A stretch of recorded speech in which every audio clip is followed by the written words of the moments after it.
and the mother of all talk shows. Welcome to the Open University of the Airwaves with George Galloway.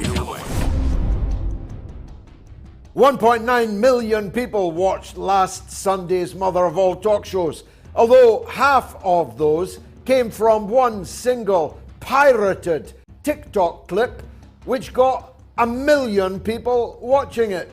If I'd posted it, it wouldn't have got 200. Yes, that's right. Chinese-owned TikTok has totally suppressed my account, so people put up pirated videos that get 1 million plus views. It's a funny old world, but we will be talking about social media, Elon Musk and Twitter in particular in the course of the next 2 hours. The pro-American, pro-separatist government in Taiwan has been routed in democratic elections on the island. In a major setback for United States policy, the Chinese nationalist KMT, Kuomintang, has swept the boards in the elections, raising hopes for the peaceful reunification of China with Taiwan. How about that? Didn't see that one coming, did you, Mr. Blinken, Mrs. Pelosi, and old great-grandfather Joe Biden? And we'll be talking about the spats in the Persian Gulf, where Saudi Arabia has just cut off its entire viewing public from watching the World Cup by closing down the only station with the rights to televise it because, well, hey, that's owned by Qatar. Qatar, meanwhile, in its mouthpiece, Al Jazeera, is laying into Iran on an hourly basis, even though the same people smearing and slandering Qatar are the people behind the smearing and slandering of Iran. Go figure. I figured it out, and I'm going to explain to you exactly how you can. I hope they're listening in the Persian Gulf. Anyway, fasten your seatbelts because it's going to be a bumpy night, as Betty Davis once said. It's the mother of all talk shows. Curious about our curriculum? Have something to say?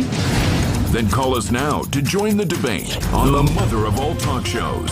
The only education you can get for free.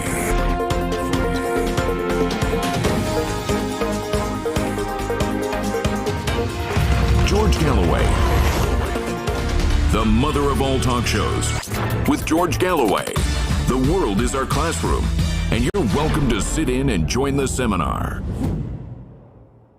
So let me explain. When I asked our director earlier today for last Sunday's numbers of views in whole or in part, he told me it's 760,000. A little bit down, he said, because of the World Cup. And I'm sure that that will be true again this evening. And that's why I'm going to keep you up to date with the Germany-Spain result throughout the show. But then somebody sent me a pirate clip of mine from last Sunday's mother of all talk shows on the Chinese-owned platform TikTok. At first we couldn't see how many views it had, but we did see that it had 55,000 likes. Curious and curious, we dug deeper and discovered that that pirate clip, not posted by me or us, has 1.2 million views of a part of last Sunday's show. Now, why do I tell you that? First of all, because I'm pretty chuffed at that number, but more importantly, and I'm saying this to any Chinese friends that are watching, you know that if I had posted that clip, it would either have been taken down by TikTok or so violently suppressed algorithmically that it would have been lucky to get 300 views. But when someone else puts up a lesser quality version, pirate version, on your platform, it gets 1.2 million views. Sort it out, China.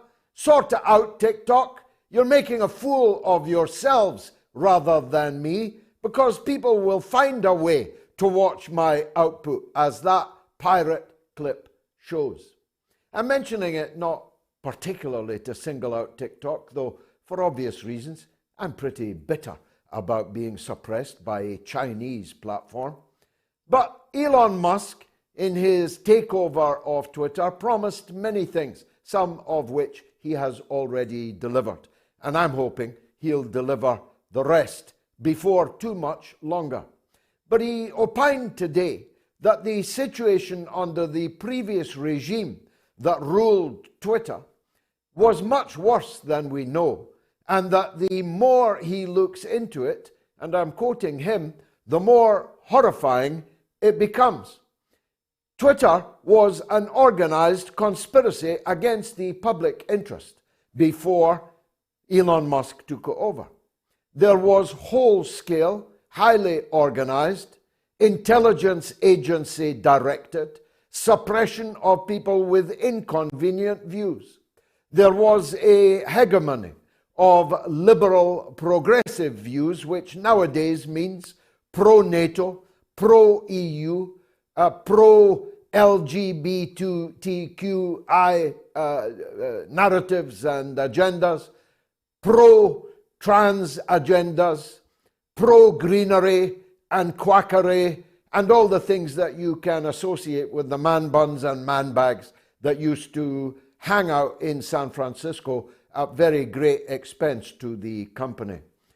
He's gone through it like a dose of salts. At one point last week, he was running Twitter with 55 employees, which makes you wonder what the other 6,900 were doing, beyond filling their pockets and their tummies with quinoa and ever so achingly green milkshakes, but not really milk substitutes. You know what I mean? What would you call it? An almond shake, maybe? They were the most pampered workforce on the entire planet. But they did what they were supposed to do, which was to suppress and distort many, many people.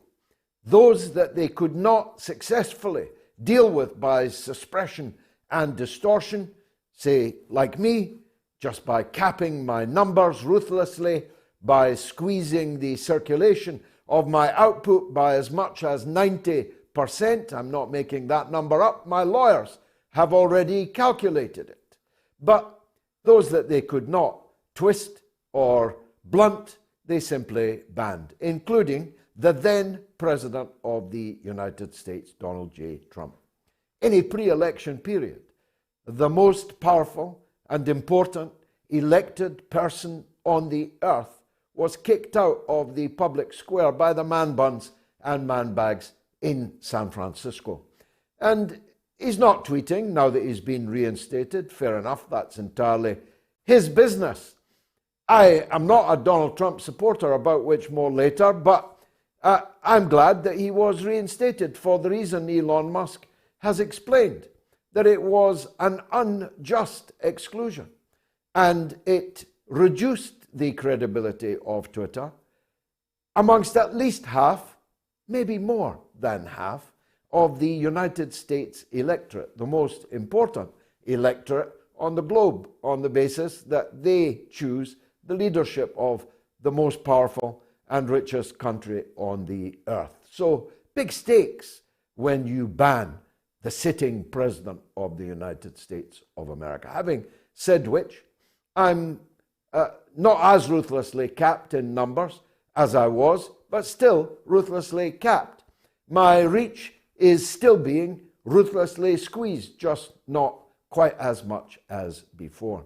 But the fake label atop every single one of my tweets, even a tweet about my 2-year-old eating ice cream, is still there, falsely claiming that I am a part of Russian state-affiliated media. It's untrue. Elon Musk knows that it's untrue. Twitter has known that it was untrue through my legal action, which has already proved that it is untrue, but it is still there. So if you're watching Mr. Musk, I'm still part of your unfinished business. And until you remove that label and give me the Tesla that I have claimed in damages, and if you don't hurry up, my wife will need one too, then my action against Twitter will continue. I want to stay talking about media just for a minute. That 1.2 million clip that went viral on TikTok was about the festival of Orientalism taking place in the international media over the World Cup in Qatar. Quick parenthesis again, because a lot of people don't hear that which they don't want to hear. I'm banned from Qatar over Syria. I have not been on Al Jazeera television for a decade, although before that I used to be on it every other day, and I'm not exaggerating. If I turned up in Qatar, would not be permitted access to the country.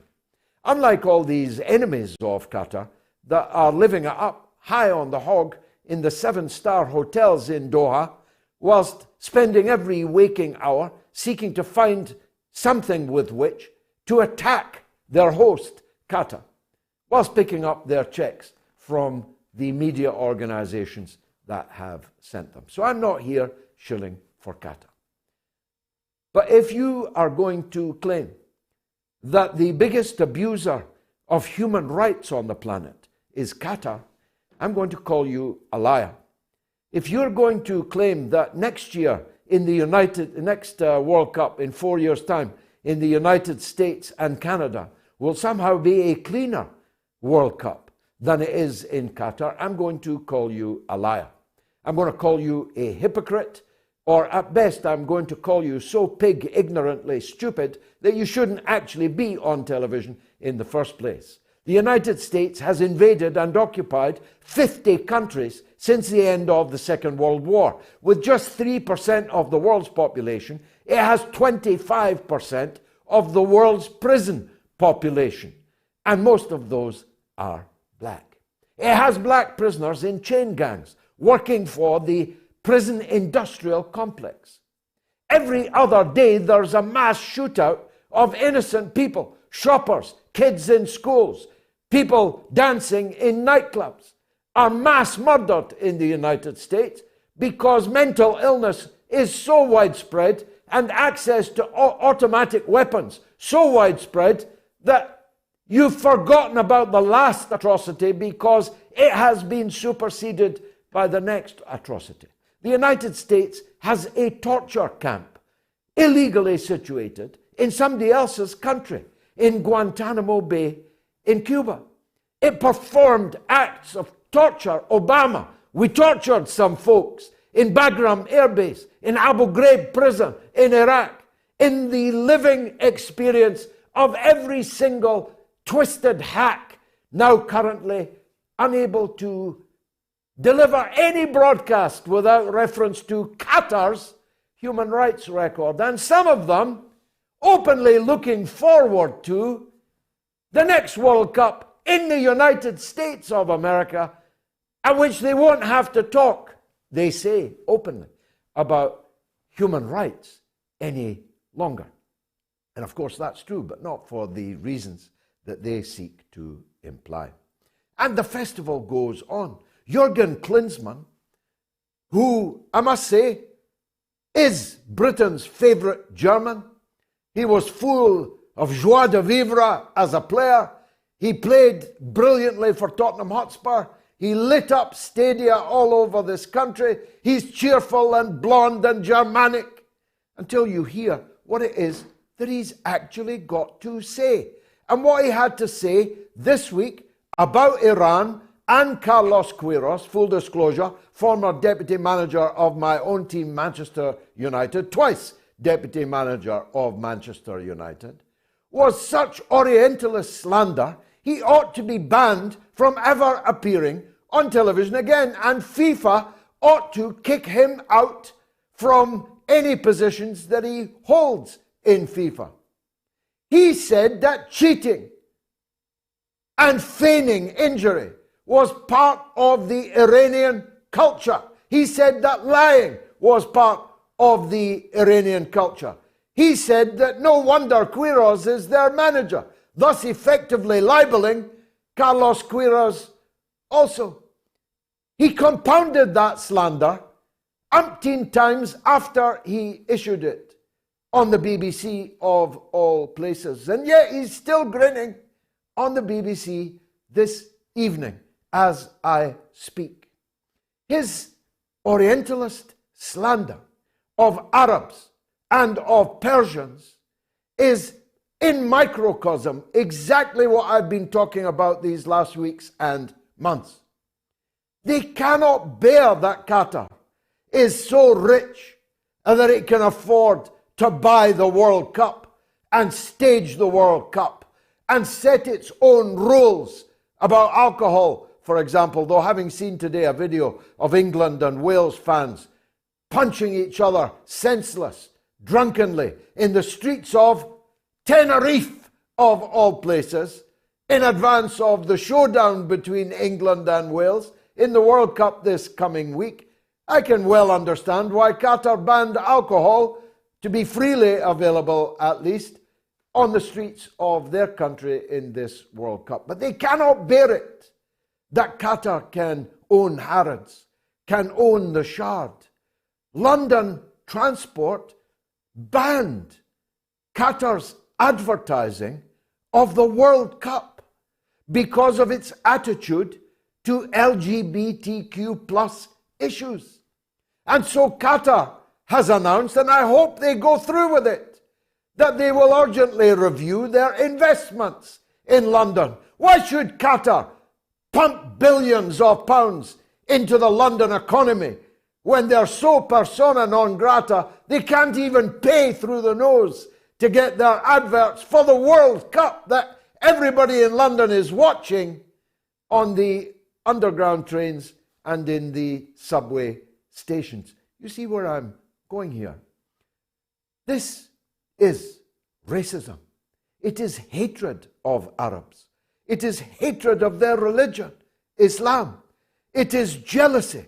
It is envy. It is everything ugly that goes against anything that remains of the ethos of football. My own children are asking me, why is everyone on television criticizing Qatar? Now, they're very young. I don't want to give them the lecture I'm giving you, but I don't know the short answer. They're tuning in to watch football, and every single time they have to listen to these Orientalist lectures about Qatar and by extension. Well done Morocco today, by the way, beating the old colonials 2-0. Belgium, the worst colonialists of them all. Not in terms of quantity, but in terms of, how shall I put it, numbers of people mass murdered by deliberate policy and design on the continent of Africa. So I think I could say Morocco struck a blow in memory of Patrice Lumumba today. At least that's how it felt to me. But here's the rub. I told you I'm banned from Qatar. I'm banned from Qatar because, having once been a hero in Qatar, having once been a virtually daily communicant on Al Jazeera television, having been metaphorically carried on their shoulders for my role in opposing the Anglo-American invasion of Iraq, I refused to support the Anglo-American invasion of Syria. I stood by the Syrian Arab Republic. I opposed the alphabet soup of Islamist fanatic extremism, throat-cutting, mass-murdering extremism that Qatar was supporting and paying for billions of dollars for. Never mind the Shard. You should see what they put into the people that were supplying the weapons and the wherewithal to ISIS and Al-Qaeda and their cousins in the jihadist army in Syria. That's why I'm banned from Qatar. And that was bad enough. I'm prepared to let bygones be bygones on that because, after all, hey, Hamas have done so. After having joined the jihadist effort to topple the government in Damascus, Hamas have moved back to Damascus and are presumably again eating from the plate that they once kicked over on their way out, on their way to Doha in Qatar. But they're back in Damascus now. Sing hallelujah. I like to see the Arabs getting together. I like to see the Muslims getting together. Which brings me to my last point. I never watch Al Jazeera now that I'm never on it, but I have been watching it for reasons of World Cup duties over the last few days. It is an hourly broadcast against Iran, its next door neighbor, using exactly the same tropes against Iran that are used against Qatar by exactly the same people. And I've got to say to you, Mr.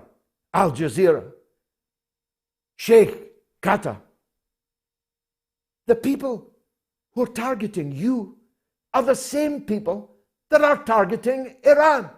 Are you so blind that you cannot see that? And the same people targeting you and targeting Iran were the people who targeted Syria. And the same people who are targeting Syria targeted Libya, targeted Iraq, targeted Afghanistan. Yet you are serving them by your endless propaganda seeking to foment regime change in Iran. Lastly, as our poll makes clear, the mother of all showdowns takes place on Tuesday. It's a football match, but it's not just a football match. It is the United States of America against the Islamic Republic of Iran.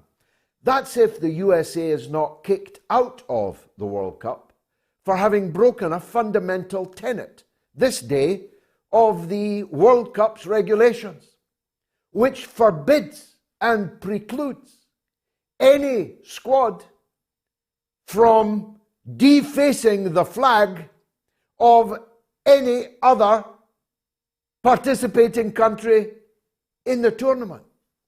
But the American World Cup team have just defaced the Iranian flag on social media. They changed it. They altered it. They took out its centerpiece and put in their own LGBTQA+, is there an A in it? LGBTQ+ agenda on the Iranian national flag in the official Twitter account of the United States of America. Now, of course, I know that they will not be kicked out, and therefore the mother of all battles takes place on Tuesday. I like the American football team, just as I like the American people. It's the state and its agencies I hate. But I really like the American football team. In other circumstances, I would have liked them, say, to defeat England earlier this week, but they got a very creditable draw. But the winner takes all on Tuesday. The loser goes home. And so, I'm asking, which team are you? Team Iran or Team USA? It's with the heaviest of hearts, my dear American friends, that I've got to be with Team Iran. It's the mother of all talk shows, and we've got some great guests for you coming up. Stay tuned.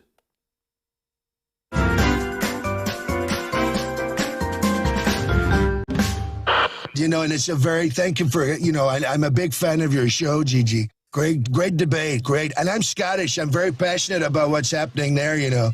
I had a great mom. She was Scottish, Mary McLeod. She taught me well. She taught me well at everything, including golf. I love Scotland, and I love the Scottish food. It's great food. I said to Melania, you know, haggis. Look at that. What's more Scottish than that? Me. I am that haggis. She said, what, thin-skinned and full of crap? You are listening to the mother of all talk shows with George Galloway.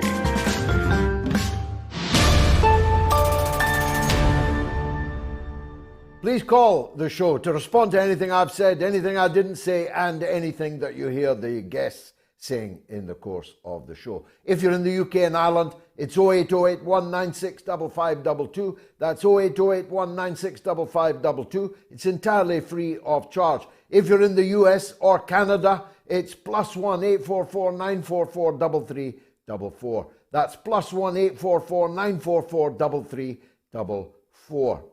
And if you're in the rest of the world, and that rest of the world does indeed exist, it's +44 203 966 2625. That's +44 203 966 2625. The poll: Iran versus USA, mother of all World Cup showdowns. You are A, Team Iran, B, Team USA. Thousands of people have voted.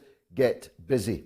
Now, my next guest, rather unusually, requires to remain anonymous and so cannot appear on the screen, which is a very great pity because the SIRIUS Report that he represents is an independent website analysing economics and geopolitics, and with a big following on social media. Such is the quality of their analysis and reportage. Paul from the SIRIUS Report, welcome to the mother of all talk shows. Well, good evening, George, and thank you very much for having me on. It's much appreciated. We'll have to be fairly brief because people can't look at me rather than you for the whole evening. Just explain why you're not able to appear on screen, will you please? Yeah, because I said from day one when we started this, which was probably over 6 years ago, this isn't about me, it's about what I say. And that's why I don't really have any interest in being known by people. And that's really is as simple as that. Okay, tell us then what the SIRIUS Report does and what's your take on the great issues of today? Obviously, we focus on the two aspects is the rise of multipolarity, which we've been discussing on the podcast for 6 years. And the flip side is what we call the demise of unipolarity, which is US hegemony, the US dollar, and basically US influence in the world. So that covers geopolitics, economics, and finance. So we look and scale the world to understand what's happening in Asia, Africa, South America. So basically the global South, which effectively is what I call where the birth of multipolarity is. The West has not yet caught on to it and probably won't catch on to it anytime soon. And then the flip side is we analyze what I call the demise of unipolarity, which is the West. So Europe, North America, I call that Japan, South Korea, Australia, possibly New Zealand. And that's in essence what we do. So we're always trying to look for what we think are key pivotal moments that, so for example, when 6 years ago we said, look, you're going to see a key pivot of Saudi Arabia away from the United States and from the West. And they will join the multipolar world. And we're starting to see very clear evidence now of that move away from the West and the petrodollar to China and Russia. So that's just one small example of that. Well, it was a very good example and a terrific bit of farsightedness. People would have paid you good money for that advice in the commercial world. It has been one of the most significant shifts in the last period of 12, 18 months that Saudi Arabia, once a satrapy, once a puppet of the United States, has effectively left the United States camp. It's still got a foot there, of course, but increasingly it sees its future in that multipolar axis of which the Eurasian project is the cornerstone or the heartland. But there are others, aren't there? Turkey, for example, which spent many decades as a NATO pillar, as a potential if you like, takeoff and landing point for war with then Soviet Union, later Russia, which played such a significant role in the early days of seeking to overthrow the Syrian Arab Republic. Turkey has also, like Saudi Arabia, effectively left the outfit. They've left town. Yeah, for sure. I mean, notionally, Turkey's part of NATO still, but to all intents and purposes, it kind of isn't. Turkey has S-400s from the Russians and, of course, has Turkstream. And because of the sanctions and the ongoing debacle with the West with respect to Russia and the Ukraine war, they're now proposing to put a gas hub into Turkey. So Turkey becomes a major energy hub. And likely at the expense of Europe going forward. So yes, for sure, Turkey is one of those nations like Saudi Arabia. I call them kind of key vassal states. You might throw Japan into that as well, and at some point Japan will continue to rotate away from the Western influence and towards multipolarity. Okay, there are a lot of issues it needs to resolve with China, for example, but it's a slow process. These things don't happen overnight, but I would say in the last 5 or 6 years, the amount of developments that have come about is been at breakneck speed if you were to put it in historical context. Yeah, it's definitely accelerating. They're going to be left with just the Anglosphere, aren't they?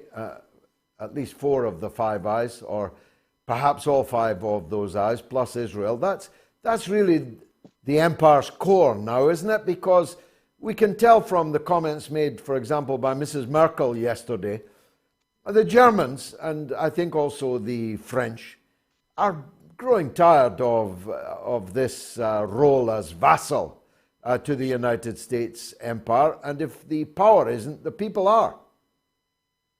Yeah, for sure. I mean, the Ukraine war has thrown up a lot of very interesting developments, not least because of the fact that from the start of the war, the belief from the United States and the UK was, well, Russia will collapse economically very quickly, not understanding what Russia had been doing since 2014 when the Maidan started.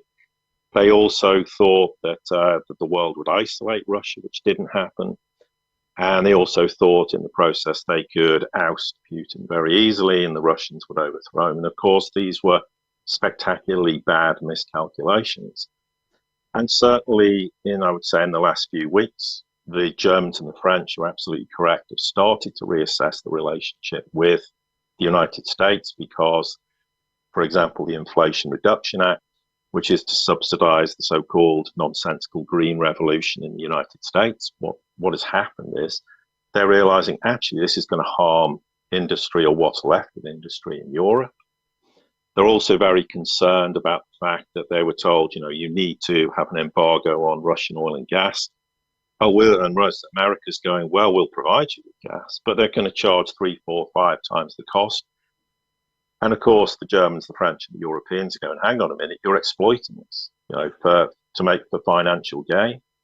And of course, the United States has sold tens of billions of dollars of arms to Ukraine because none of it's for free. It's all supposedly loans in inverted commas, whatever that means in reality. So, yeah, most certainly we're at a point where Europe's reassessing its relationship with the United States. I wouldn't say in totality. And of course, whilst nation states might do that, the problem you have is the bureaucrats and the technocrats. So the European Commission, who are very Atlanticist and very pro-United States, and who want to effectively, to all intents and purposes, fight the Ukraine war to the last Ukrainian. So it's a complicated affair, but I would expect in the coming years for Europe to not totally sever relations with the United States, but the plan, I think, has always been at some point it will rotate east. Now, the big question is how, and really logically it's Germany. If Germany, and that's a big ask, decides it's had enough of being a vassal state,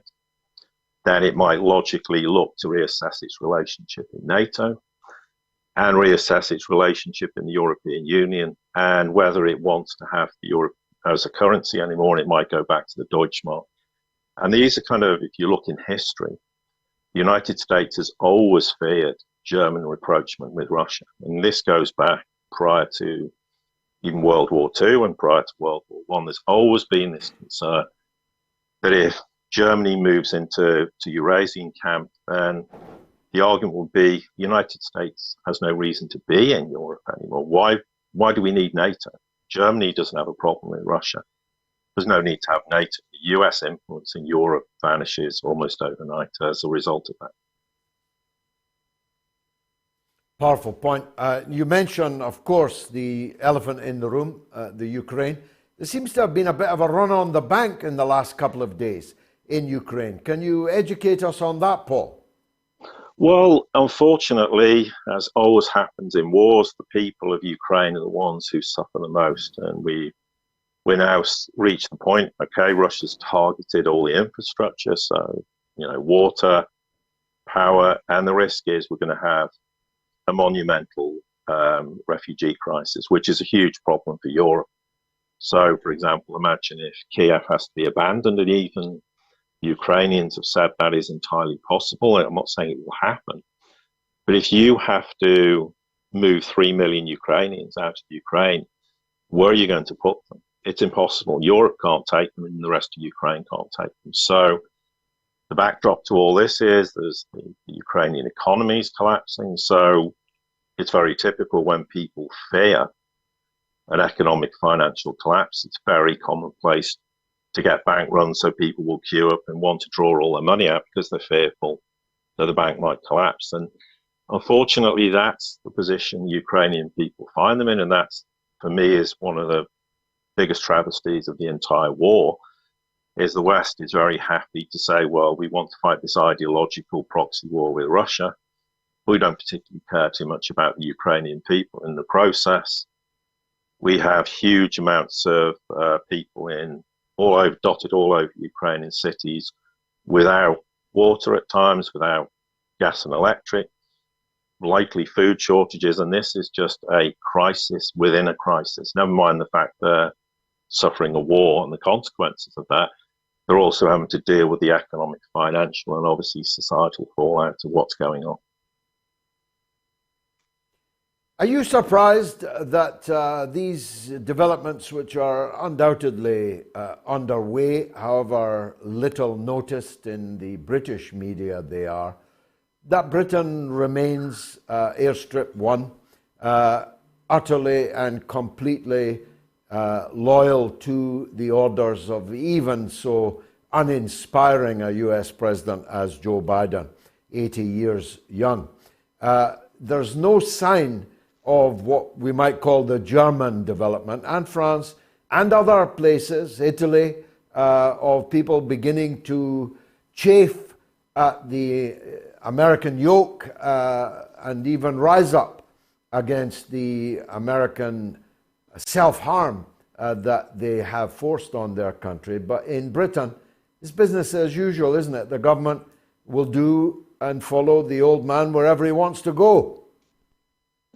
Yeah, absolutely, and that's been the case the whole of my lifetime, and probably yours as well, George. I mean, the problem is it's one of those situations where the United States and the UK have invested so much political capital into the war with the idea, okay, the war started, Russia invaded Ukraine on the 24th of February, and their attitude was, we're going to impose sanctions. And they told the people, look, you might have to suffer a bit for the consequences of these sanctions, but you're not going to suffer as much as Russia. We're going to crush Russia economically, financially. We'll crush the ruble. We'll isolate Russia on the world stage, as I said, and we'll depose Putin as the leader. And because they had such power in their conviction without actually understanding the reality that that was never going to happen, on the day the war started, I made the point on Twitter and said, if the West follows through with all the threat of sanctions to the extent it intends to do so, the West will collapse, because it didn't grasp for 1 minute the boomerang effect of what these sanctions would do, because Europe, particularly, and Germany is a great example, it depends on cheap energy. And Russia's provided it for decades, and more so in recent years with Nord Stream 1 and Nord Stream 2, which obviously never came online. And without that energy, Germany as a nation cannot function. Therefore, it has huge inflationary problems, because energy is the lifeblood of a nation. So when you look at it in the context of that, then you get producer price inflation and inflation in everyday goods. And of course, it starts this hollowing out and deindustrializing Germany. So the problem from the US and the UK's perspective is they invested all this political capital and then also trying to, of course, drag Europe along in the process. Because at first, Europe was hesitant, to put it mildly. There was some nations going, we're not really sure we agree with this because we're so dependent on energy. And there was all different sort of ramifications from European nations' perspective as to what the fallout would be. But you've been in politics, George. You know this far, far better than I do. The problem you have is when you dig a hole for yourself that deep, you just keep digging. Because imagine if the United States and the UK turned around now to the West and said, well, okay, we'll have to have a negotiated peace settlement. In the eyes of NATO allies, that would be capitulation. I've long since argued, and if Russia wins the war, the ramifications will be the end of NATO, the end probably of the European Union as it exists now, because it's going to have catastrophic effects on so many levels. And when you're on the other side of that equation, as the British and the Americans are, they're looking at this going, we just have to keep going. We have to hope somehow that the Russians will lose the war. And of course, there was huge political capital made of the Kharkov offensive, which in reality was them just taking control of territory Russia had no intention of keeping. There was villages, it's very flat land. In fact, it's very hard to defend. And the West made out Russia had lost the war. It was the same with Kherson, and Kherson proved to be, from a Russian perspective, tactically the correct decision because they risked being cut off.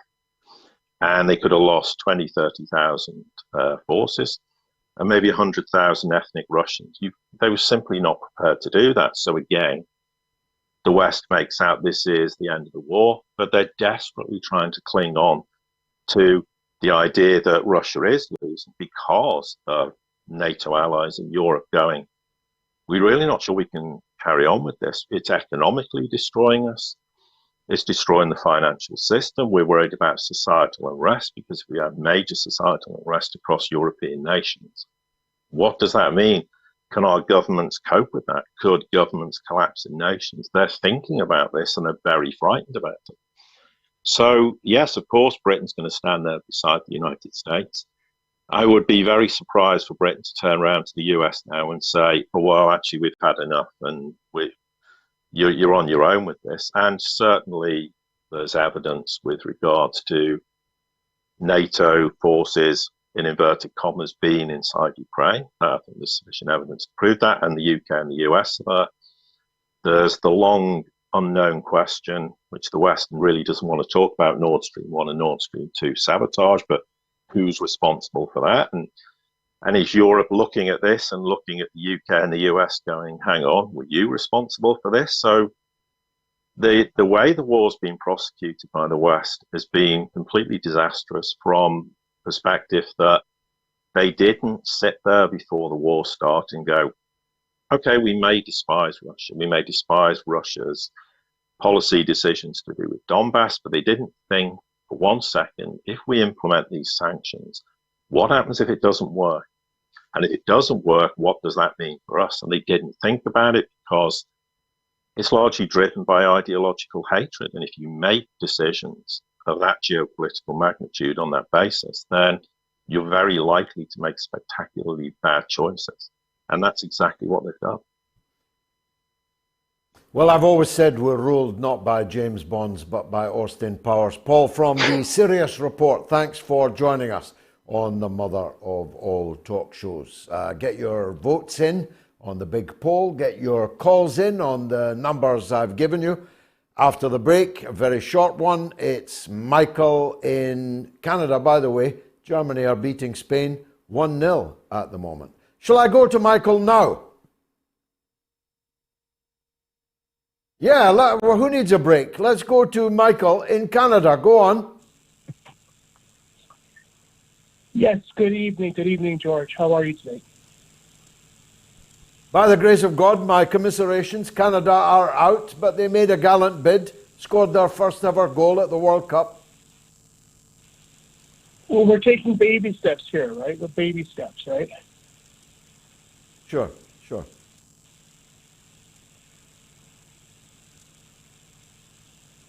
Go ahead, Michael. Yes, sir. I'd like to say my name on the screen there is The Truth Hurts Sometimes. Every day I'm fighting with CBC News, DW News, and I'm actually managing to crush the propaganda. And I'd like to get your viewers' help. And every time they put something on air against Russia, if you fight back, it's working. They're doing less and less.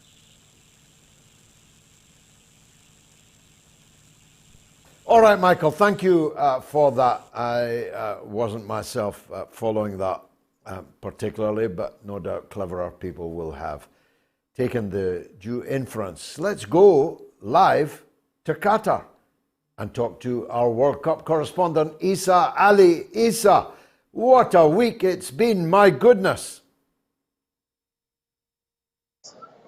Absolutely, George. Great to see you.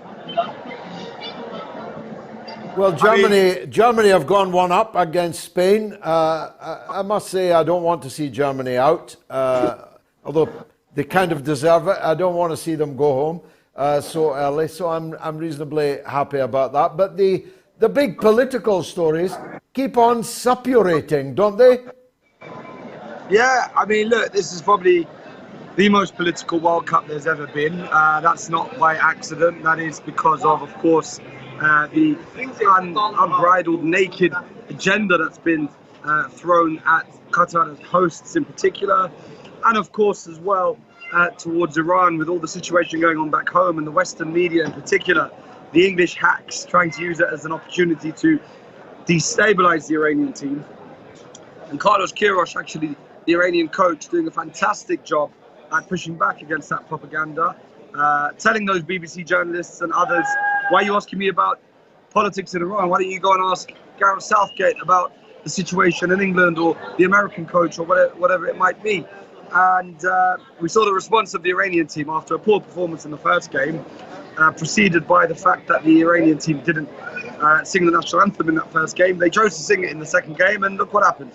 They put in a stellar performance and now have a good chance to go through, and even an outside chance of winning the group. But George, one thing I do want to do is I am in Souk Waqif, which is the market, the old market here in Doha, and I want to give you a bit of a bird's eye view of the vibes tonight, because of course, as we know, Morocco with a fantastic performance against Belgium, who are one of the highest ranked teams in this competition, and it's just an endless sea of red tonight.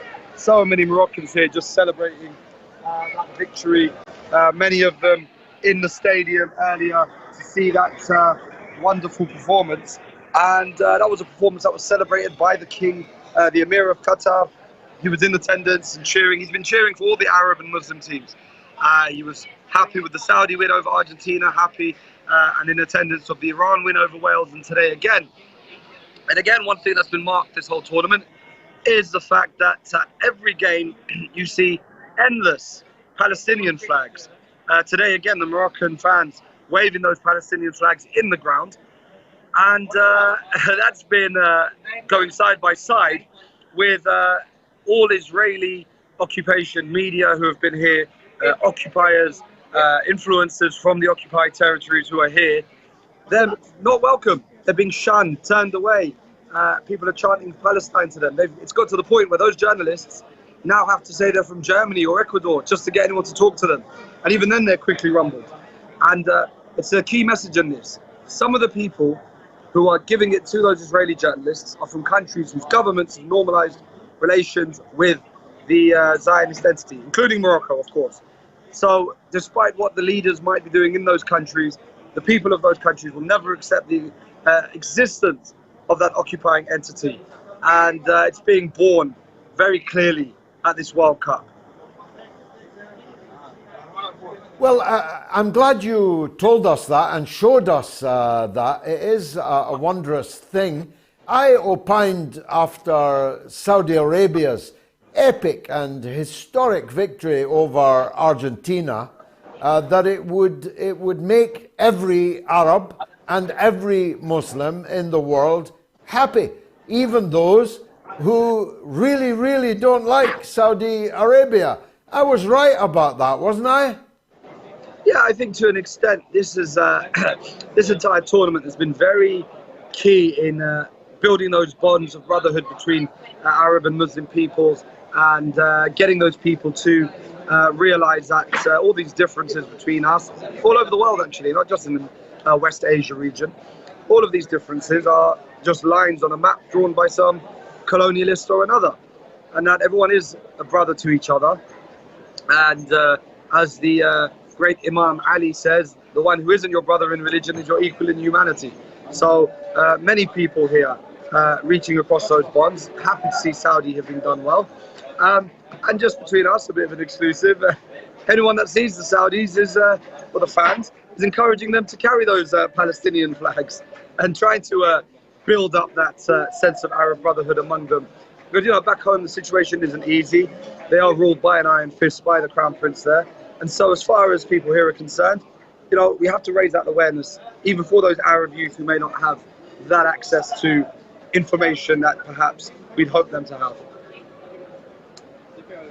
Well, who'd have thunk that this would be one of the results of this Orientalist rampage over Arab and Muslim culture and countries that I've been talking about to you and myself over the last couple of weeks? Who would have thought that one of the outcomes of it would be to make the Arabs and the Muslims more united? But on that subject, you won't have heard my opening remarks. But as it happens, I never watch Al Jazeera, but I have been during this World Cup. And I'm astounded that it is still mounting almost hourly. In fact, exactly hourly.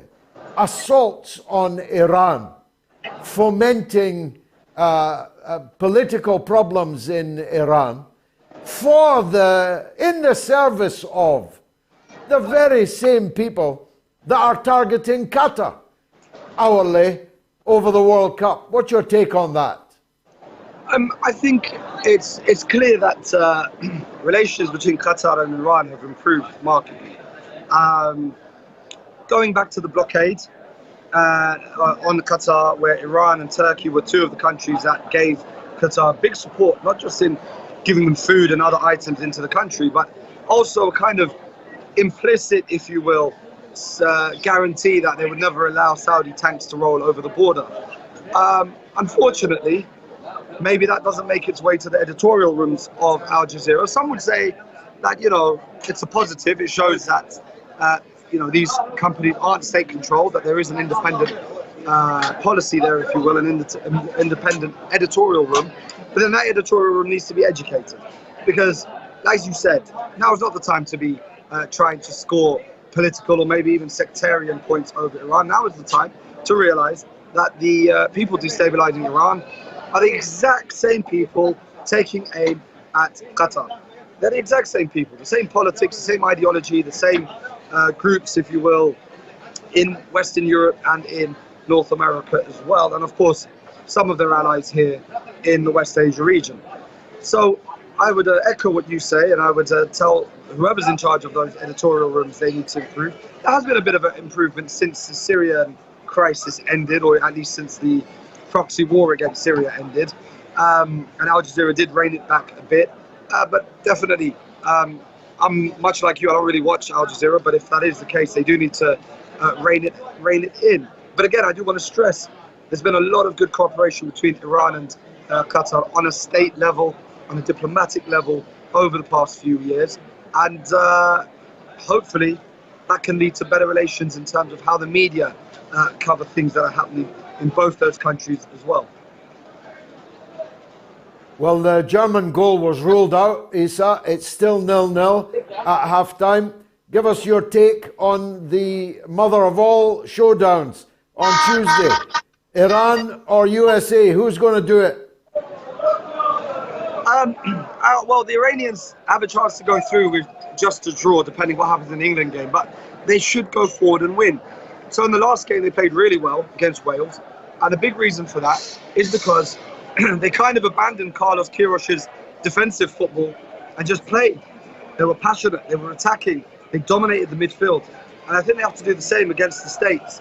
They can't play for a draw. In my reading of football, when you play for a draw, you're almost on a hiding to nothing because you just sit too deep and you defend. And I think they can beat the Americans. And you've seen today that story of the official American national team taking away the symbol of the name of God, Allah, in the middle of the Iranian flag, maybe as a nod to the protesters who are currently rioting and protesting against the Islamic Republic. And some social media users in Iran getting their revenge and taking the stars out of the American flag and putting that logo of God's name in the American Stars and Stripes. So there were lots of mind games being played, but that's just going to, you know, up the stakes and really make the Iranians motivated. Another thing is, of course, the comments made by Jürgen Klinsmann. Now, Jürgen Klinsmann, of course, was on the BBC making all kinds of outrageous Orientalist and racist comments against Iran. And again, Carlos Queiroz hitting back and demanding he resign from one of the FIFA technical committees that he's a member of because of those outrageous comments, and inviting him to come and meet the Iranian team, come to the camp and get rid of these preconceived notions, these racist notions that unfortunately went unchallenged on the British state broadcaster just the other day. Eisa Ali, enjoy it. We'll see you next week, God willing. Thank you for that live report from the World Cup in Qatar.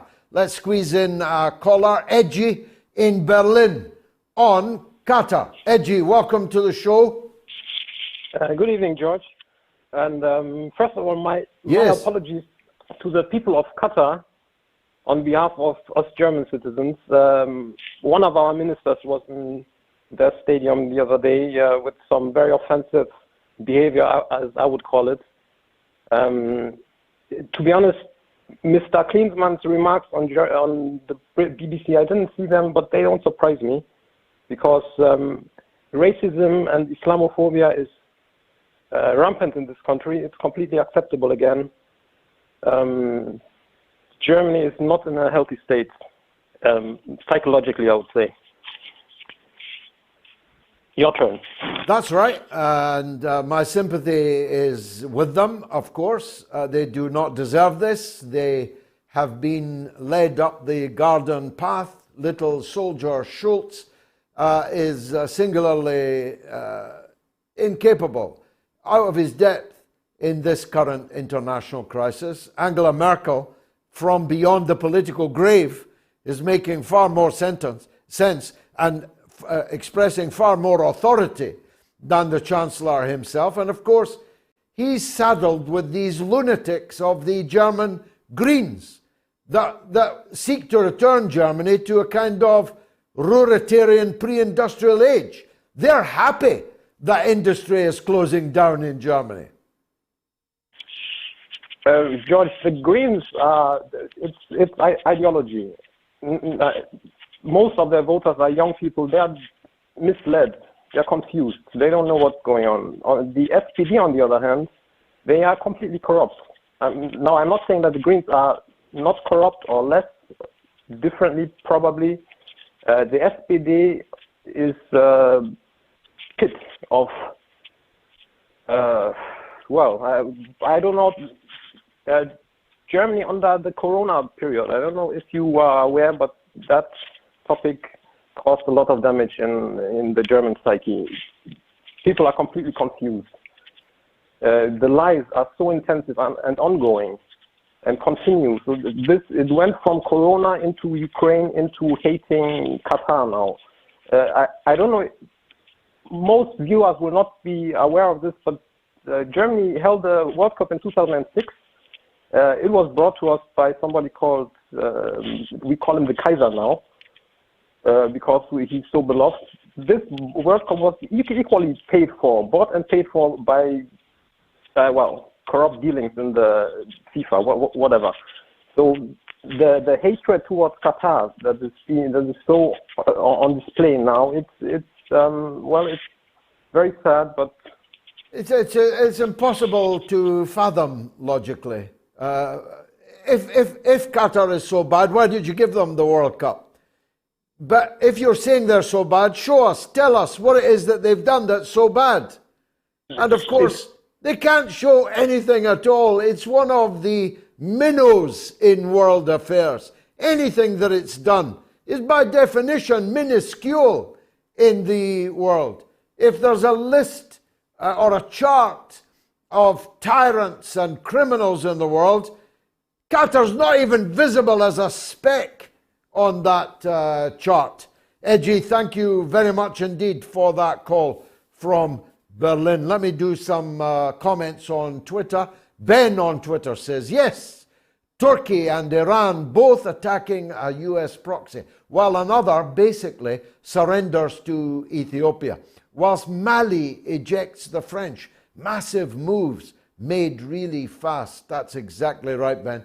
The tectonic plates are shifting volubly and rapidly. Crowhawk on Twitter says Klinsmann knew what was expected of him when he got the BBC gig. I can only assume that Masih Alinejad was busy in Langley, or they might have had her on.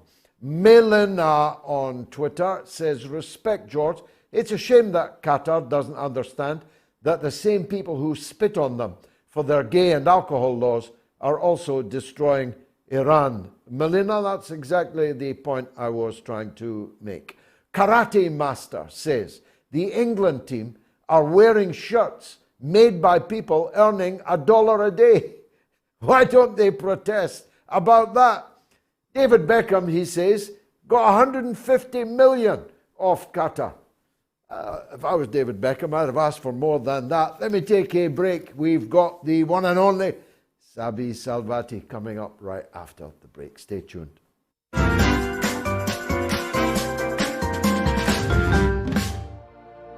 The 1897 edition of War of the Worlds by H.G. Wells. Read by George Galloway.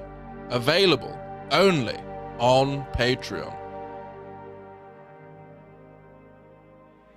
The cylinder was artificial, hollow, with an end that screwed out. Something within the cylinder was unscrewing the top. Good heavens, said Ogilvy. There's a man in it, men in it, half roasted to death, trying to escape. At once, with a quick mental leap, he linked the thing with the flash on Mars. The thought of the confined creature was so dreadful to him that he forgot the heat and went forward to the cylinder to help turn. But luckily, the dull radiation arrested him before he could burn his hands on the still glowing metal.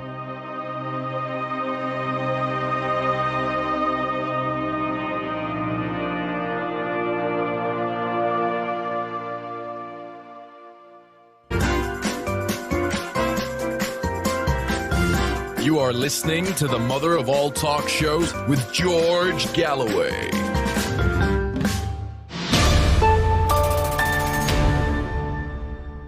Thousands of people are voting on this poll. Iran, USA, mother of all World Cup showdowns.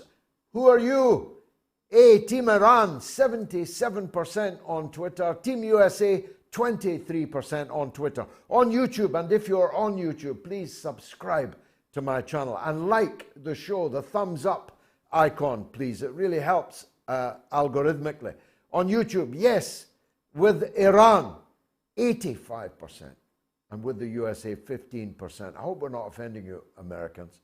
It's kind of politics rather than football. And on Telegram, t.me/George Galloway, it's Iran 91%, USA 9%. It's a sobering result so far, but keep voting. There's still plenty of time to change that. Paul is in Ottawa on Qatar. Go ahead, Paul. Hello, George. Thanks for taking my call. Anytime. Go ahead. Great. So, when I saw it, and I watch you as religiously as I can, because you're one of those voices that are out there that are free. And I don't agree with every single thing you're saying. You'll never agree. Nobody will.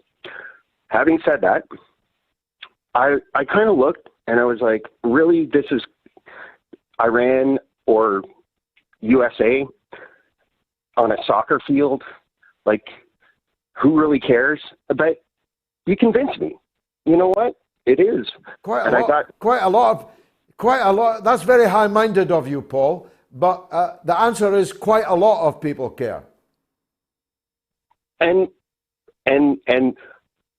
it got me to thinking, Russia's a big freaking thing. Well, you know what? 1972, we had a series. I don't know if you're aware of it, but it was a massive, and it was not on a soccer pitch. This was on the ice where we have knives on our feet. We got sticks in our hands, and we're chasing around a little black puck can knock your head off. That's a serious game. And it was a big series, and it was like, we have to beat the Russians. And it was, and thankfully, it was taken out on the ice and not militarily, because militarily, I know we're Canadian, we don't have nuclear weapons, but if they would have launched against us, well, America would have stepped in. And the precipice that we're on is freaking scary, as we all know. I think the viewers out there know that. Viewers. I'm talking to you on my phone, I forgot. So my point is, we cheated in Russia. Bobby Clark took out the number one Russian with a stick, broke his ankle. Should have been thrown in jail. Oh. But you know what? That's a better outcome than what we're about the nuclear war. You're right. You're right. Let's settle it all on the football fields of Qatar. Great call, Paul. Thanks for it. Fra is in Belfast in Ireland. Go ahead, Fra. Hi, George. Thank you very much for taking the call, buddy. Great show as usual. George, it's not very often I disagree with you, but I'm going to disagree with you tonight, specifically about the scoreline in the match. Go ahead. Because the German goal was disallowed, so it's still 0-0 going into the second half. I did say that. I did say that. Yeah. There you go. You don't disagree with me at all. It's still 0-0. 100%. Listen, I actually phoned up about Jurgen Klinsmann. I watched the match that was on there during the week where he made those kind of deplorable, despicable remarks, racist remarks about the Iranian team, their culture, and by extension, their nation and government. And then I'm sure you were busy preparing for the show tonight along with your production staff, but I was watching the kind of preamble before the game started, and they had Klinsmann obviously back on the panel, and he was asked about this furor over his remarks, and basically what he tried to do was say that the Iranian coach and the team and the press had taken him up wrong. So he didn't apologise. He hasn't held his hands up for the remarks. He hasn't taken responsibility for it. And then he decided to double down, because when he was asked then specifically, why do you think that the Iranians took such umbrage and offence, he says, well, you know the history really. I'm paraphrasing what he said, the history between Iran and America. He said, maybe it's because I was the coach of the USA football team. And I thought, my God, he's just digging a deeper hole here. Wow. And I think he should be immediately taken off the BBC and taken off he's a technical advisor for FIFA. Because to double down like that and to claim that people were upset with him, not by his remarks, but because of his connection as a previous manager to Team USA, I think it's disgusting. It's just what I wanted to say. Well, imagine if he'd said, Fra, about another racial group, another ethnicity, another national group, if he'd said what he said about them, that he said about the Persians and the Iranians, the Muslims, it would be, of course, a very different story. And the problem for Klinsmann and the BBC is everybody, at least every sentient person out there, knows that. They know that if those words had been spoken about another group of people, that he would never be on television again, never be seen again. He would be in perdition now if he had said those things. And to double down on it in that way is, of course, utterly disgusting and deplorable. And I'm ashamed to tell you, I once liked him. Thanks for that, Fra, in Belfast. Don't be a stranger. Super Chat. Gayatri and I are going to Europe on Tuesday morning, early, hoping to meet a sponsor that will obviate the need for Super Chats. But whilst we await the outcome of that discussion, we need your support on Super Chat to get to a Friday night show, which will most probably be called MOATS America, be on much later, catering mainly to the American audience and insomniacs in Europe who can stay up to midnight waiting for a show. But it's a very important project because, can you imagine? We got 1.9 million views this week. Can you imagine if we were getting 1.9 million views 3 times a week and we were really breaking through into the American audience? Wouldn't that be a prize? Wouldn't that be a prize worth giving £1, €1, $1 for on Super Chat? I think so. Jason Kane has done just that, £1. Thanks, Jason. Remborn, a regular and incredibly generous donor, sends 50 British pounds. Thank you. Joanne Naeri gives €6. Being that as an American married to an Iranian since 1979, this hijacking of a protest in Iran has a fishy smell. Thanks, Joanne. And Albert Sontag, our good friend, every single week gives $10. Looking forward to get serious, George, a pun on the SIRIUS report. Sailing Prepper Dark Secrets gives $2 American. Remember General Soleimani, wonderful man, indeed so. And Joanne gives €6 again and says those US teams tweets defacing the Iranian flag are like selfish children. Iran recognizes sex changes for those born in the wrong body. In fact, Iran is a world center of sex change operations. Pragmatist gives £5 British. George, you're the real voice of the voiceless. May God bless you always. Amen. Thank you, Pragmatist, for that. Ange2099 gives £2. GG, thank you, voice for the voiceless. Ian Houghton gives 99 pence. Thanks, Ian. Truth Searcher gives 20 British pounds. Thank you. We'll keep searching for the truth always. Dale is in Surrey, wants to talk about China. Go ahead, Dale. Oh, hi, George. Greetings and salutations to you and your lovely family. Thank you, sir. Welcome. I just want to ask you about the current protests you've probably seen in China, throughout Shanghai and Beijing. When I have a few friends in China, and I think at the beginning when the death count was pretty high, it was spreading like wildfire. People were in quite support of the lockdowns. But do you think maybe now that people are sort of reaching the end of their tether, they feel like maybe the restrictions are a bit too heavy-handed at the moment?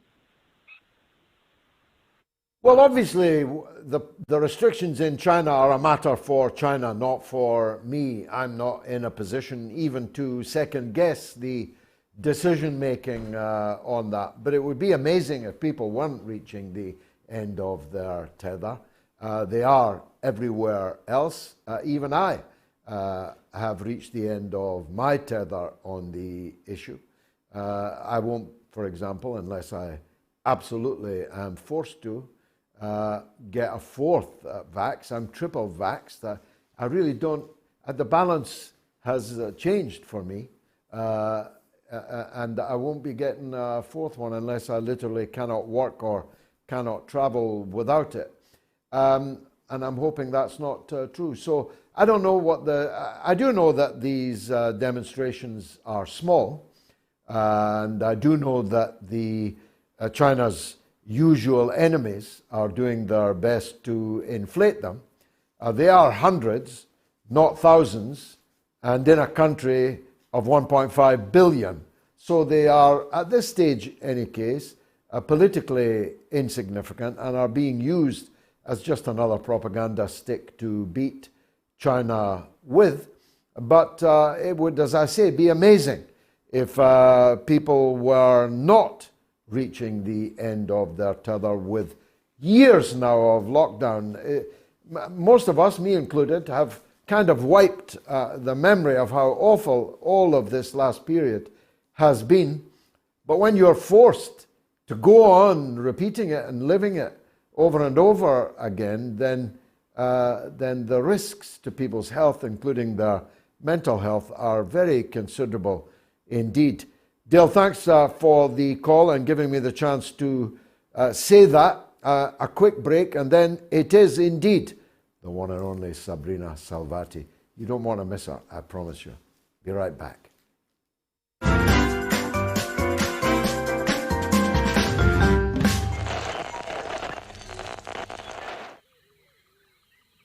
the airwaves.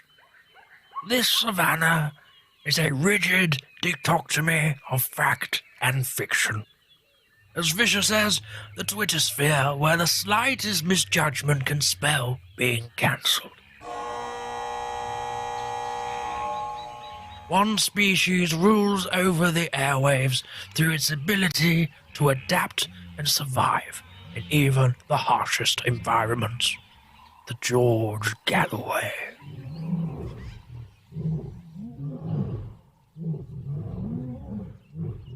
The top cat in these parts, it is mostly active on Sunday evenings in Britain and mid-afternoon in the United States. It seldom roars during the day. Most notable for its wide variety of headdress, it protects these parts from the mainstream media. You can catch this fine specimen on the mother of all talk shows. Don't pick a fight with it. They've been known to bite back.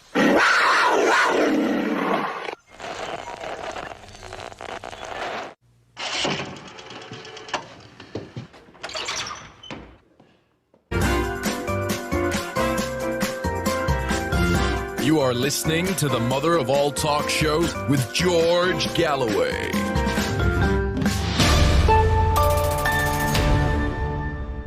I love that, Sting. Thank you very much indeed for it. I am enjoying reading The War of the Worlds, the H.G. Wells epic, first published in 1897. I'm reading from a 1912 edition, and it is just quite magnificent. If you don't know anything about it, look up 1938 USA Orson Welles reading War of the Worlds. You'll be astonished. But I'm not Orson Welles, but I'm the next best thing. And if you're on my Patreon, you're already following me reading The War of the Worlds. The poll's going well, but not well for USA, I'm afraid. Iran has a lot of supporters in the showdown on Tuesday.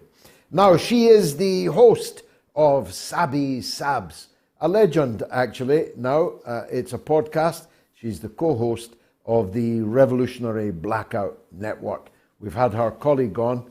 Now it's time to meet her. Sabi, welcome to the mother of all talk shows. First of all, tell us, how is life on the outside of the mainstream media in the belly of the beast? You're in the great Satan. I'm in the little Satan. What's it like being like an outrider, an outlaw in media terms in these countries? Tell us. Well, currently right now, it's really difficult because of censorship. So a lot of us that do independent media and are independent journalists, that's the biggest hurdle that we have to deal with. And it's not just censorship on YouTube, it's censorship on Facebook, on Twitter, on Instagram, all of these platforms, especially for those of us that talk about anti-war and anti-imperialism. It's more difficult now to get that message across to people because we can talk about a certain subject. For example, if I talk about Russia, Ukraine, and it doesn't follow the mainstream media narrative, then those videos would likely be pulled or demonetized. And other people have been dealing with this as well. So right now it's been a pretty difficult time, but we're hanging in there. It's a bit hit and miss, isn't it? I mean, I've been on Facebook for a very long time.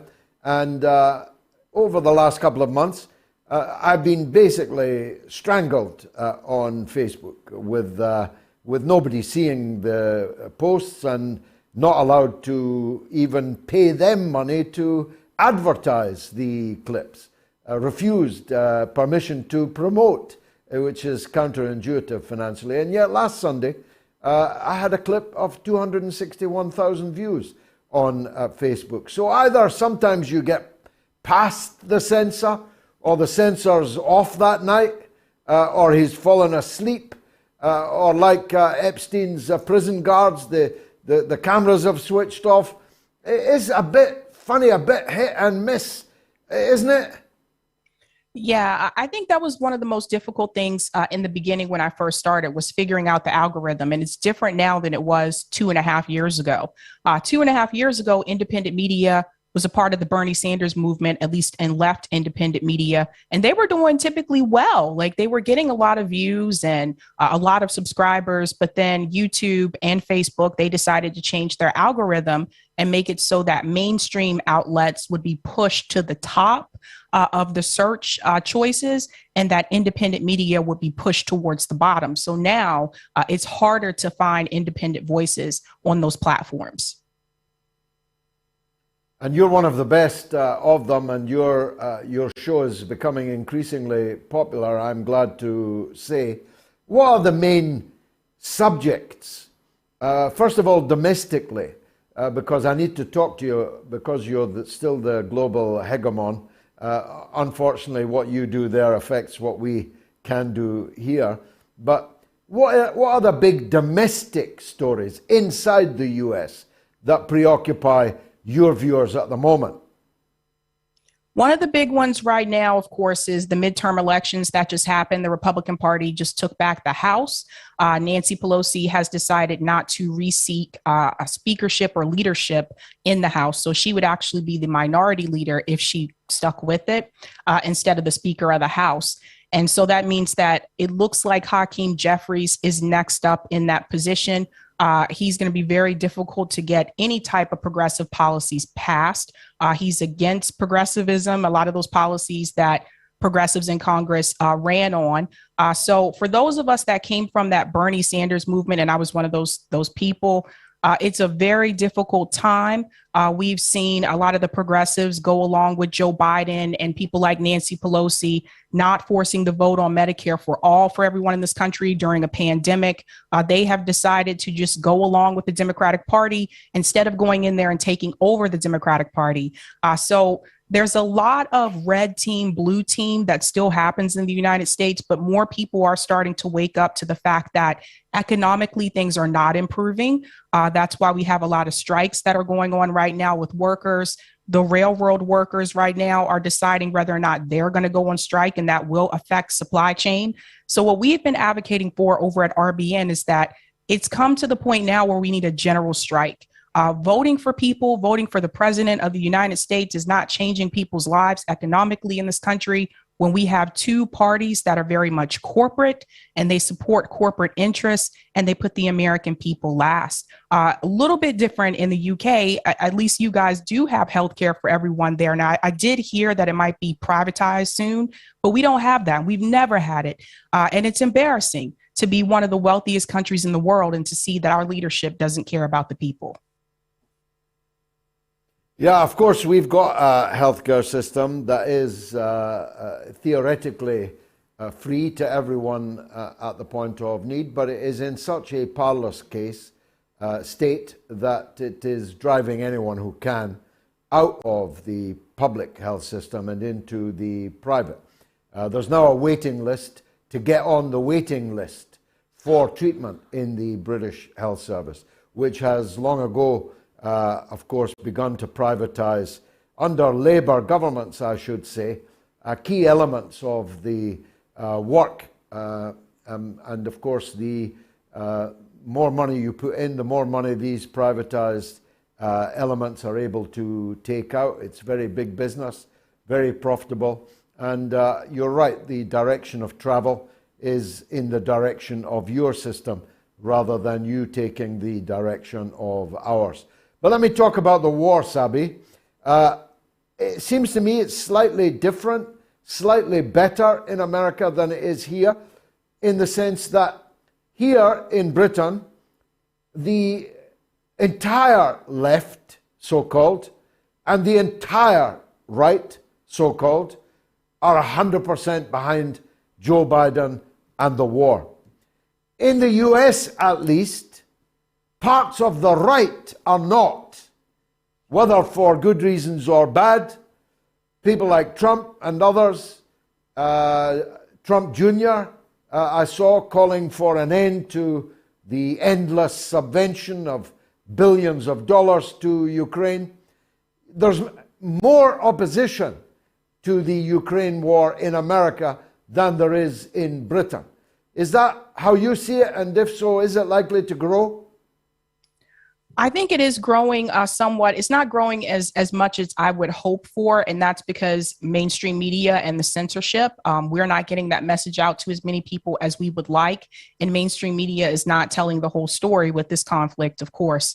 But yes, that is happening here. People are getting tired of seeing billions and billions of dollars going out the door to Ukraine when we have people here in the United States that don't have health care. Homelessness has increased in the United States. Our poverty situation here has not improved, but we have billions and billions of dollars to send to people in another country. And one of the things I like to point out in my show are, what are those packages? What do those packages include? Because some people think that it's just weapons. It's not just weapons. They're giving them health care. They're giving them clean water. Meanwhile, we have a Flint, Michigan that does not have clean water still years later here in the U.S. We have a Jackson, Mississippi that still has dirty water here in the United States. So the military industrial complex here is a big problem. There's a lot of money that goes to the MIC, and that's why we don't have more money that is distributed to a lot of these social programs that could help people here in the United States. I'm not sure what is going to happen, but I think enough people are getting riled up to the point where I think a general strike is eventually inevitable. I think this will happen at some point, but you have to have all players on board. The hardest thing that I have, or the hardest thing I struggle with the most, is convincing people that who you vote for president, if they're running as a Democrat or Republican, that is not going to help you. That is not going to solve the problem, because they are in bed with the MIC and they support corporate interests. Both of those parties are owned by Wall Street. So it's really hard for me to convince people who have been conditioned to believe that when they go to vote for the president of the United States, that they're actually going to make a difference in their lives. And that rarely happens. The change that we get is not significant. It's usually crumbs. And this is why people in this country continue to struggle economically. How do people follow your work, Sabi? How do they watch your show? You can find me on YouTube. My channel is called Sabby Sabs, and you can also see me on the Revolutionary Blackout Network on YouTube. A lot of people follow me on Twitter at SabbySabs2. That's the number 2. I'm one of those. Thanks very much for joining us on the mother of all talk shows. Thanks, Sabi. Iran versus USA, the mother of all World Cup showdowns. Are you Team Iran or Team USA? You can vote right up to the end of the show. Quick break, and then it's your calls all the way to the end.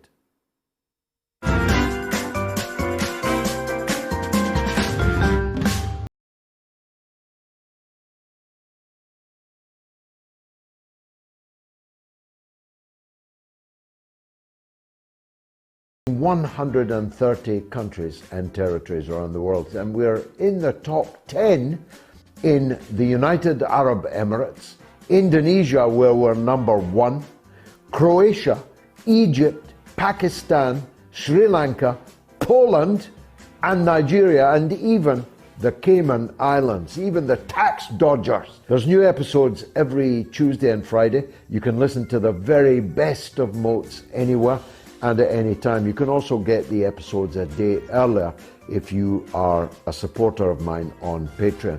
All my live shows, it's my extensive podcast archive, my audiobooks narrated by me. So please consider supporting me on Patreon, and get your MOATS podcast wherever you get your podcasts, and leave us a 5-star review, will you?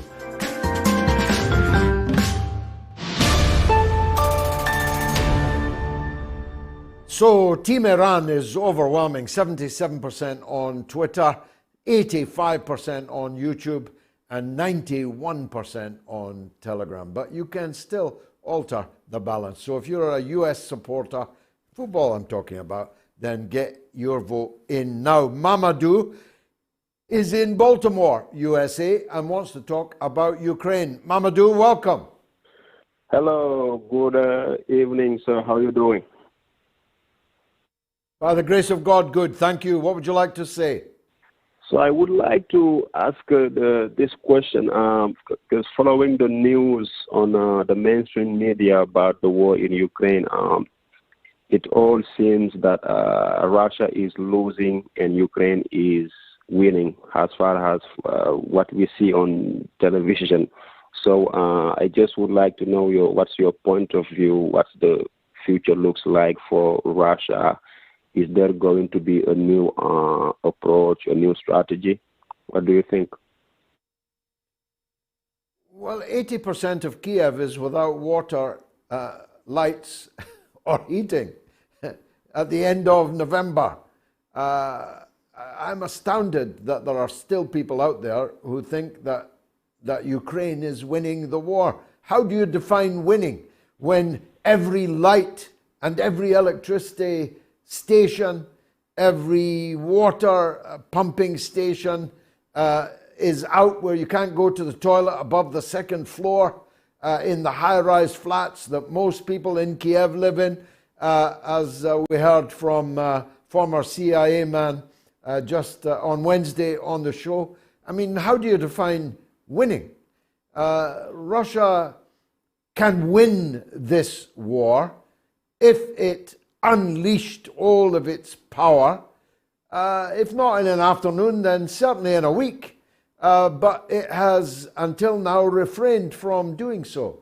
It is steadily crushing the life out of the Ukrainian forces still east of the Dnipro, and it is deciding how far it will go and occupy the south, the coast of western Ukraine. Will it take Odessa? Will it go all the way to Transnistria and so on? All the while using its absolute air superiority to take out infrastructural targets that are leaving the poor Ukrainian people in darkness, in hunger, in cold. So it's ludicrous to even have a discussion about whether or not Ukraine is winning the war. The only question is, what terms is the Ukrainian government going to settle the war on? If they had any sense, they would have implemented the Minsk agreement, as Mrs. Merkel pointed out again this week, and then there would have been no war. If they had any sense, then the Turkish peace proposals in April would have been accepted, and the war would have ended in April. Boris Johnson flew there to ensure that they would not be accepted, and so the war dragged on. And now we're in the winter, and Russia's superiority is beginning to tell, crushingly so, and by the end of this winter, there may be very little left for the Western Ukrainian regime based in Kiev to negotiate about. Sorry, Mamadou. Follow Gonzalo Lira, follow Scott Ritter, and you'll get day-to-day coverage of the war that I'm not able to bring you. Lance is in Canada on the same subject. Lance, welcome. I wanted to make a quick comment. An American caller called a couple of weeks ago, and he called your testifying before American Congress your moment of glory. And I will say this. Yes. You are probably the only person in this world that I do not think is after glory. And I don't think you felt glorious telling them how they had wrongly killed 1 million people. But I've always assumed that of you, and I just wanted to say that to that guy who might think like that, because, well, I mean, he's raised to think like that. He's American. But anyway, I just wanted to say that I didn't like that Gloria. There is no glory. All praise due to the Almighty, and any passing illustriousness is soon gone, and you don't take it with you to the grave. Lance, what would you like to say about Russia and the negotiations? Oh, yeah. Sorry. Like, the reality is, as soon as Russia gets the industrial capacity of Ukraine back up, and if they control it, then they can defend Syria. And then, of course, stealing Syria's water and Syria's wheat and Syria's transit land and all of Lebanon's gas and things like that become more contentious because Russia now has the capacity to project power into. So how can a deal ever be made? No matter, even if Russia advances to Odessa and then they give half of Odessa back and half of the piers back, and they make a deal, they've made the Minsk deals twice. How can they live in peace? Who can enforce it? Won't they just be shot at forever? And I guess then my question is it all or nothing for them, which is they don't want, but do they literally have to, I do not know, literally kill everybody? Yeah, well, do you understand what I'm... Of course, yeah, I do. I understand it absolutely, and I'm not in a position to speak for them. I'm not authorized to, and I don't know their mind. So I can't give you a definitive answer. I can only, using my experience and my wit, infer what seemed to me logically the Russian negotiating positions. And of course, as in any war, those negotiating positions change as the war changes. And as more of a price is being paid to bring about a settlement, the more one is forced to pay to bring about a settlement, the more the bill will be for the defeated party. And we are either at or past the point of no return, whether it is bloodier to go on or to use Shakespeare's term. The reality is that Russia has paid a very high price in terms of the termination of its relationships in the West, the theft of hundreds of billions of euros worth of Russian assets in the West.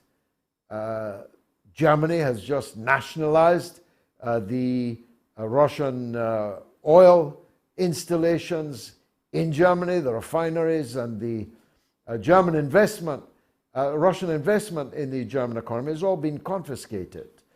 Even houses of Russians are being stolen, legalized theft in Western countries. So that's one part of the price that Russia has paid. The acceleration of the already existing trends in geopolitical affairs are also a consequence of, as they would put it, having been forced to intervene in eastern Ukraine to stop the slaughter of their compatriots, their co-religionists, the Russian people in the east of Ukraine. The price is now very, very large.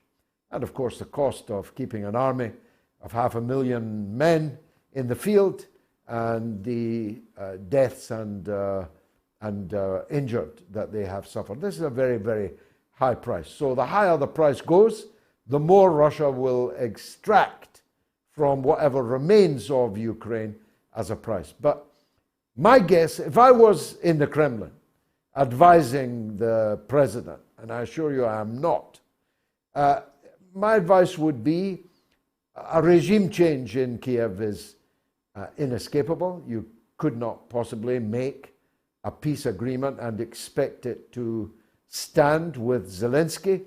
Zelensky would be quite happy to escape to Miami Beach, in my opinion, anyway. But you would need a new government in power in Kiev, and the guarantees would have to not just be copper bottom, but guaranteed by all the powers and with permanent observer status in Kiev for Russia. That Ukraine would never join NATO, that NATO would not be in Ukraine, because of course Ukraine never did join NATO, but we now know NATO has been in Ukraine for all of this time. So just saying you won't join NATO is not enough. You need guarantees that NATO wasn't in Ukraine. You need a new government.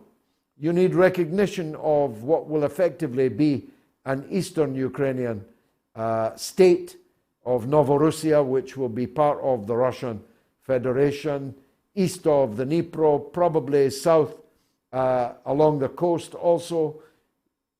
The terms are getting worse every day for a settlement. As to whether there ever will be a settlement, well, all wars have to end sometime. And I think that Germany might be the key to that. The Germans might well be the first domino to fall. Their government might fall because it doesn't want to go on paying the price of being at the front line of American confrontation with Russia over Ukraine. Lance, thanks for the call. Comments are coming in on the YouTube chat. GES says, SIRIUS Report was an excellent guest. I had not heard of them. Now following. And Rix195 says, the World Cup and football should not be political, but we do have to remind many exploited Nepalese workers died during the building of the World Cup stadium in Qatar. The problem is, Rix, that there were not many Nepalese or any other workers who died building the stadium in Qatar. This is a lie, a carefully calibrated and deliberately spread lie. There may have been 6 casualties on the building sites of the stadia in Qatar, which is far fewer than the fatalities on any big contract in almost any country.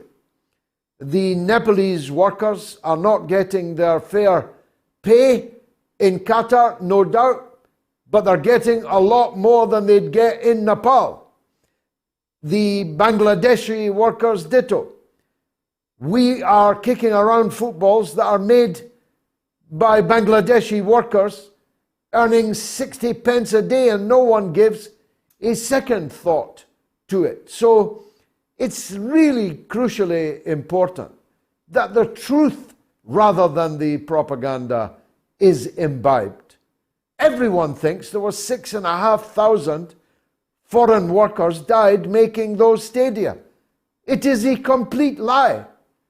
6,500 foreign citizens died in Qatar over the last decade of all causes, from heart attacks to strokes and road accidents, not building these stadia in Qatar.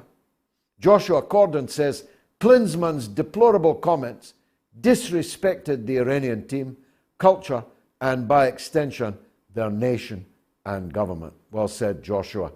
Now, I've got my road show coming up in Sunderland. About a fifth of the tickets are already sold, and it's not until Tuesday, February the 7th. There it is there. So if you're in the northeast of England, or for that matter, in the southeast of Scotland, Sunderland's an easy drive for you. Make sure you catch me on Tuesday, February the 7th. It's the mother of all talk shows, Roadshow. Let's hear from Arman in Minneapolis about Iran. Go ahead, Arman. Hi there, George. Thank you for taking my phone call.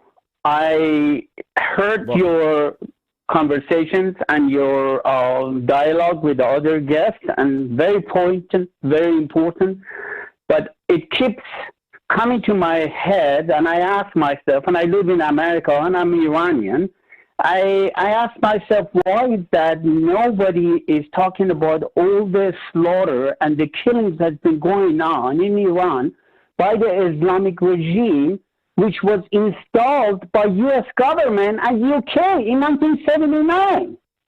All of these kids who have been killed in the current uprising in the past 2 months, all of them under 18.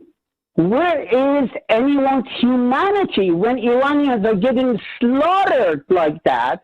And we're talking about a football game between Iran and USA? It doesn't matter. Why is that we're not focusing? The problem is, Arman, not many people believe that nonsense that you have just spouted. The idea that the Islamic regime in Iran was installed by the United States is so laughable. It belongs in the mental health wards. I've got to tell you, there's certainly no one watching this program tonight thinks that the Americans installed the Ayatollah Khomeini, because if they had, they would not have spent the last 43 years trying to destroy the Islamic Republic of Iran. The truth is that whatever you like or dislike about the revolutionary government in Tehran, it has the support of the great majority of Iranians. Of course, there are millions of Iranians who hate it, many of them living in Minneapolis, but many of them also living in Iran. Millions of Iranians hate the Islamic regime. But their problem is that scores of millions of Iranians do not hate it. Now, what the final outcome will be in Iran will be determined by the Iranians on their streets, in their cities, if they want to overthrow their regime, like they overthrew the regime that may well have taken you to Minneapolis. In 1979, the regime of the tyrant Shah of Shahs, that's a matter entirely for them. But don't ask me to endorse my government or your government fomenting social chaos and catastrophe in your country. Don't ask me to support my government sanctioning your people. Don't ask me to support my government making war on your country and your people, because I will not do it. But my voice will not be decisive. If yours is the correct analysis, it will eventually come to pass. You'll no longer be our man of Minneapolis. You'll be our man of Shiraz or Estifan or of Tehran. You'll be back in your country, won't you? It's Spain 1, Germany 1. Don't tell me that football games are not important. Line 2, Michael in West London. Let's hear from him. Go ahead, Michael. Hello, George. Can you hear me? Hi. Can you hear me, George? Go ahead, mate. Yeah, Hello, go mate. ahead. Yeah, We can all hear you. Hello. Listen, first time caller. I'll give you a couple of quid each time, but blah, blah. Listen, 20 years ago, I couldn't stand you, I must say. But you're an absolute star to me. Can you hear me? Thanks. Yeah, I can, Michael, and I'm touched by what you said. Was that in the run-up to the Iraq war that you didn't like me? I have a lot of Palestinian friends. No, but when you were a hero was when you were like against Syria, because that's when I sort of when I woke up.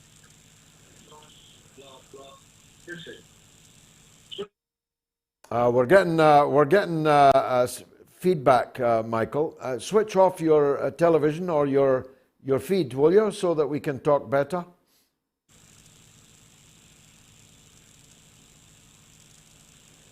We'll try and get back to Michael. Here's some more of the super chatting. At Large 47 gives $9.99, and Rafael Legonda gives $5. Thanks to both of you. Kiwi Dave gives $5 New Zealand. Mars isn't invading Earth. Earth is invading Mars. Indeed, the War of the Worlds isn't really about Mars and a Martian invasion at all. I've got news for you. Fred Gano gives $5. Love your work, George, even though I don't always agree with you, but usually do. Thanks. Thanks for that, Fred. I don't always agree with myself. Nestor Gonzalez gives $5 and says the reason why Saudi Arabia is untouchable is because they have the evidence that the US ordered them to help orchestrate 9/11 to start the endless war on terror. And Nomayor1 gives £10 and says, what do you think about the latest rant of the EU foreign policy chief, Joseph Borrell, who stated that Europe is a garden, a beacon that must civilize the rest of the world? Well, it runs out of the same stable as Jürgen Klinsmann.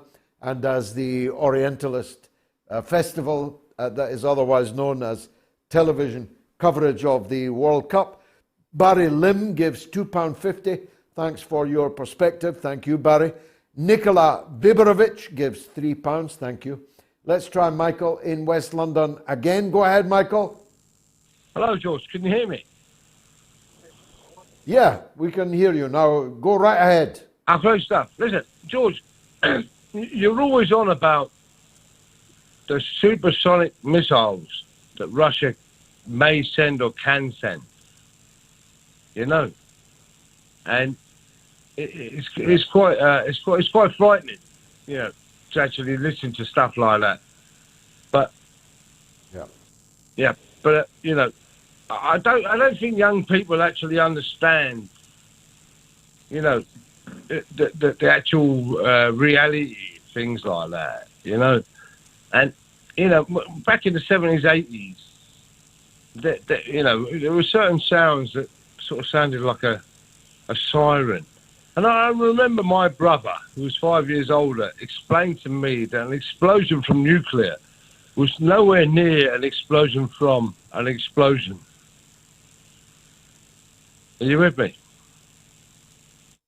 I am.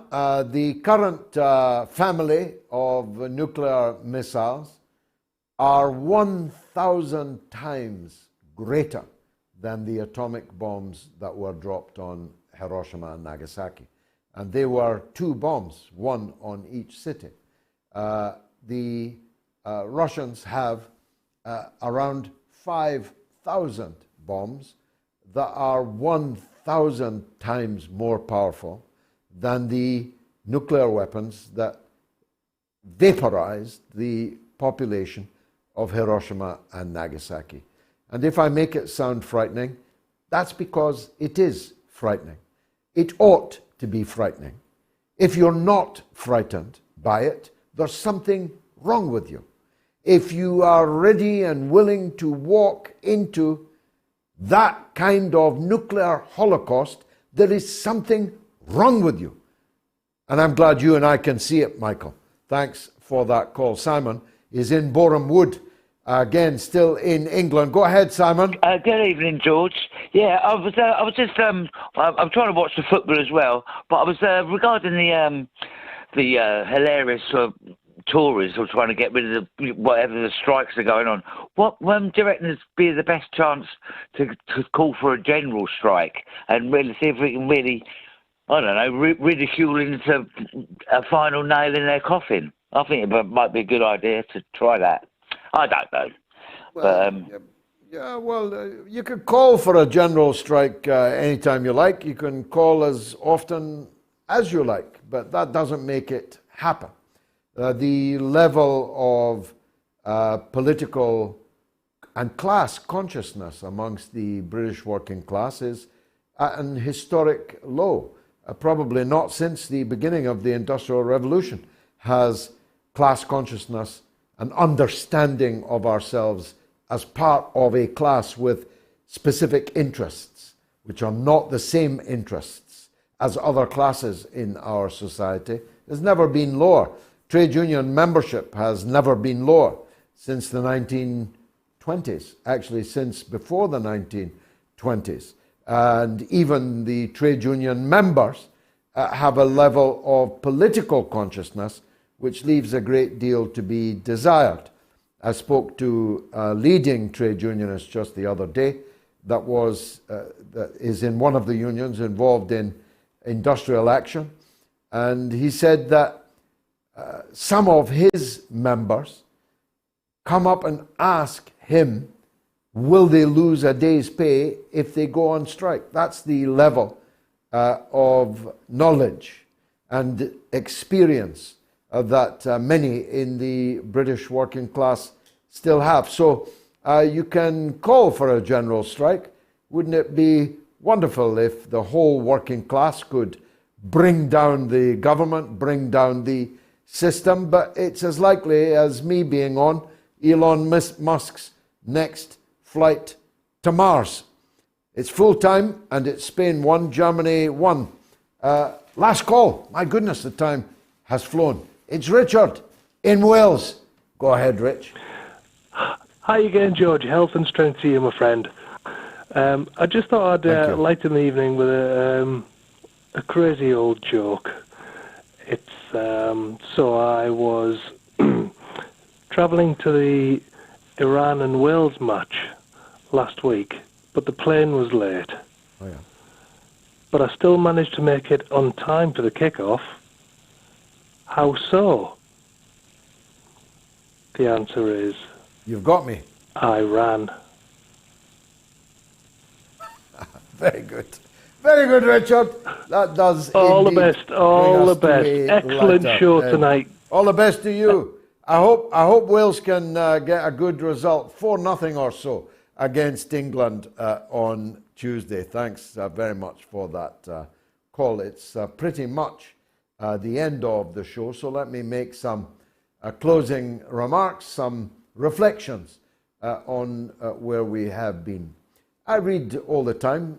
People ask me where I get what knowledge I've got, and I get it from reading all day. And so I don't research these shows or these monologues. I have no need to, because I have a sponge-like brain that takes in all the information that I'm reading all day and absorbing all day.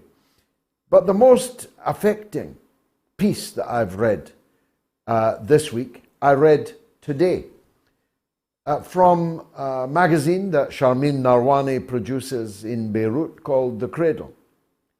And it was the story of the relationship between Western intelligence agencies, including my own country's intelligence agencies, and the murder gang, Murder Incorporated, the murder cult of ISIS and its constituent parts.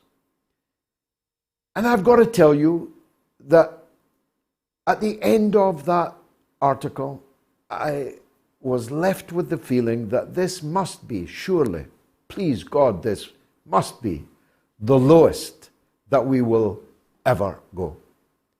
What we have done in Syria by supporting these throat-cutting, heart-eating, head-chopping, Islamist, fanatic, mass murderers is the worst thing that we have ever done. And we have done many, many bad things. But if there is a genuine history ever written, it will say that by supporting these throat cutters in Syria against the secular Syrian Arab Republic was the worst thing that we ever did. And the article in question focuses on one person whose fate, which was shared by many, has haunted me ever since I had the misfortune to witness it. It was the fate of the American journalist James Foley, for whom the Americans refused to pay a ransom. Some 22 other Westerners were rescued by payments of around 2 million euros on average. They were rescued either by their families or by insurance companies or by their governments or by well-wishers or by fundraising. But the family of James Foley were warned by the US government that they would be prosecuted if they tried to pay a ransom for him. He was just an ordinary journalist. He was no hero, certainly no hero of mine, but he was, in the end, just a Western journalist whose government turned its back on him. And here's the most chilling thing of all. The people who held James prisoner in the basement of a children's hospital in Aleppo, in then Takfiri-occupied Syria, were a part of a funding, arming and propaganda operation directly operated from London by the British intelligence services and of course by the American ambassador Ford at the time, the American ambassador to Syria. In other words, James Foley could have been freed at any time from that basement in Aleppo just by a word from their sponsor, Britain and the United States, who could have told them to release all of their foreign hostages, and they would have had no alternative but to comply. But they did not. Instead, they created a terror funnel through which thousands of Western jihadists went to join the throat-cutting rampage in Syria. I'd ask you to read the article. I hope you will, in the Cradle. Although one part of me wishes that you won't, because it runs the risk of losing your faith entirely in those that conduct our affairs in London and Washington. That really is all the time that I have left to me, but I will be back here again, God willing, on Wednesday for the midweek mother of all talk shows. So if you've enjoyed tonight, if you're one of the 1.2 million now that's watched the pirate clip on TikTok, get the real thing on Wednesday. All platforms, 9 p.m. UK time. Until then, good night.